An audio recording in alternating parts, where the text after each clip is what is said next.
आपल्या एका फॉलोअर्सची आपल्याला एक कमेंट आली होती की ते जे बंदगायचे ब्लाऊज शिवतात तर त्यांना इकडे पाठीमागे शोल्डरमध्ये प्रॉब्लेम होतो. तर आपण ते आता कसं कटिंग करायचं असतं ते दाखवणार आहोत. जेव्हा पण बंदगायचा ब्लाऊज आपण शिवतो तेव्हा तुम्हाला हा जो शोल्डरचा मेजर आहे, जे काही शोल्डरचं मेजर आहे ह्या पॉईंटपासून ह्या पॉईंटपर्यंत पूर्ण हे जे काय आपलं मेजर आहे ते तुम्हाला बरोबर घेता आलं पाहिजे. जर तुमचं हे शोल्डरचं मेजर चुकलं असेल तर तुमचा शोल्डरमध्ये प्रॉब्लेम होऊ शकतो. आपण जी कटिंग करतो शोल्डरमध्ये आणि हे आर्मोचं जे मेजरमेंट आहे ते तुमचं परफेक्ट असलं पाहिजे. ठीक आहे, जरा चेक कर.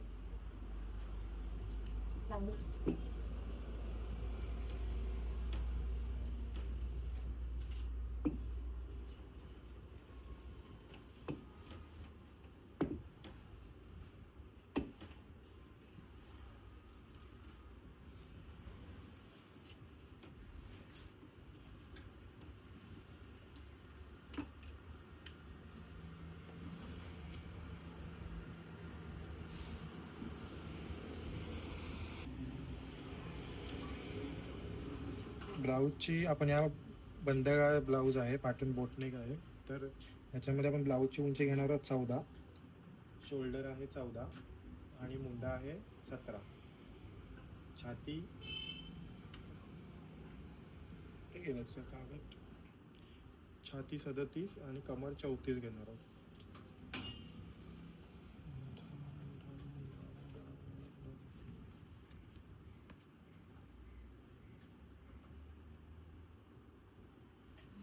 तर सुरुवातीला आपण उंची टाकून घेणार आहोत. उंची आपली आहे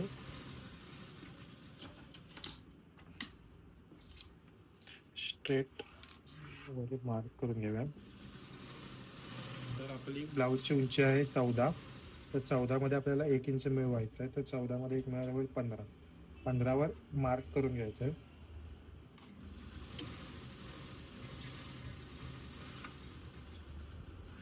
15वरती मार्क करून घ्यायचं आहे.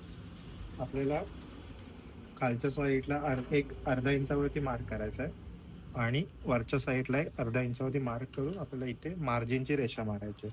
वरती अर्धा इंच सोडलेलं आहे ते शोल्डरसाठी जाईल आणि खाली अर्धा इंच सोडलेलं आहे ते आपलं खाली फोल्डसाठी जाईल. आता आधी आपण इथे आपण शोल्डर घेणार आहोत. तर शोल्डर आहे 14. तर 14चा शोल्डर डिवाइड बाय 2 करायचा आहे, म्हणजे 14चा अर्धा इथे येईल 7. ठीक आहे, 7 घ्यायचा आहे आणि 7मध्ये आपल्याला प्लस करायचा अर्धा इंच, मग टोटल किती होईल 7.5. जेव्हा पण बंद गळ्याचा ब्लाऊज असते, मागून बंद असते, तेव्हा आपल्याला टोटल शोल्डर पूर्ण जो काय शोल्डर आहे तो शोल्डर घेऊन त्याला डिवाइड बाय 2 करायचा असतं आणि प्लस अर्धा इंच मार्जिन घ्यायचं असतं. ठीक आहे, त्याच्यानंतर मी इथे 7.5 घेतला आहे. नंतर मी एक आर्मोलसाठी पण 7.5वर मार्क करणार आणि ही अशी सरळ रेषा मारून घेणार. इथून आपलं 7.5 आहे, इथून पण चेक करायचं 7.5 आहे का, बरोबर आहे. ठीक आहे, त्याच्यानंतर आपल्याला इथे चेस्टचा मेजर टाकायचा, म्हणून आपण ही रेष सरळ पुढे मारून घेणार. आपण ह्या लाईनवरती चेस्टचा मेजर टाकणार आहोत. चेस्ट आपली आहे 37.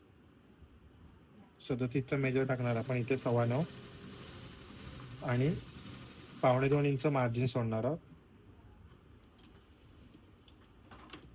मार्जिनची सरळ रेषा मारून घ्यायची. त्याच्यानंतर आपण इथे आर्मोलचा शेप देणार आहोत. आर्मोलचा शेप दिल्यानंतर आपल्याला जेवढी शोल्डर पट्टी पाहिजे तर आपण इथे 2.5ची शोल्डर पट्टी ठेवणार आहोत. ह्या साईडून आपण अर्धा इंच सोडून 2.5ची शोल्डर पट्टी इथे देणार आहोत. त्याच्यानंतर 0.5 इंच एक्स्ट्रा मार्जिन सोडणार आहोत. ठीक आहे, त्याच्यानंतर त्यांना बोटनेक आहे त्याच्यामुळे आपण काय करणार, इथून 1 इंच डाऊन करणार आहोत शोल्डर.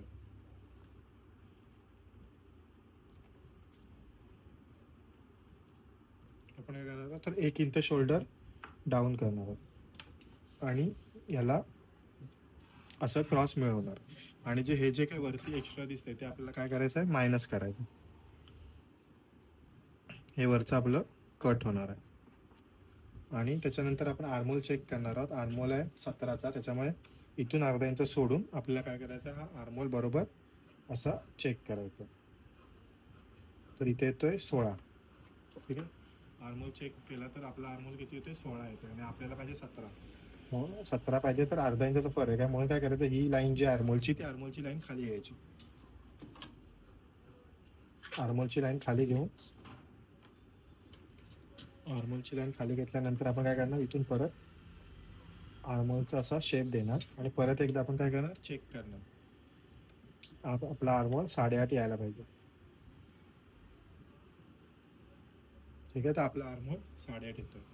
जो काय आपल्याला शोल्डर पाहिजे तो आणि आर्मोल, जर तुमचा शोल्डर बरोबर असेल आणि तुम्ही त्याचा आर्मोल जर बॉडी मेजरमेंटवरती जर आर्मोल घेतलेला जर बरोबर असेल, तर तुमचा ब्लाऊज जो इथे पाठीमागे जो आपल्याला टाईट मारतो तो मारणार नाही. त्याच्यासाठी तर काय करायचं आहे, तुमचा जो काय शोल्डर आहे तो व्यवस्थित घेतला पाहिजे. शोल्डर डिवाइड बाय 2 आणि प्लस अर्धा इंच. जेव्हा पण बंद करायचा ब्लाऊज असेल तेव्हा हा फॉर्म्युला वापरायचा. ठीक आहे, तर आपल्याला मागून जर तुम्हाला आकार द्यायचा असेल गळ्याचा, तर इथून तुम्ही हा जो काही ड्रॉ करायचा आहे पॅटर्न पाहिजे त्याच्याप्रमाणे तुम्ही इथं हा असा आकार देऊ शकता.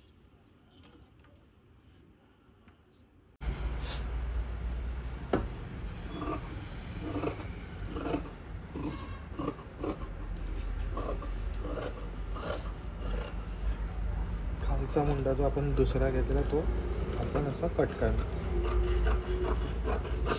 आणि इथून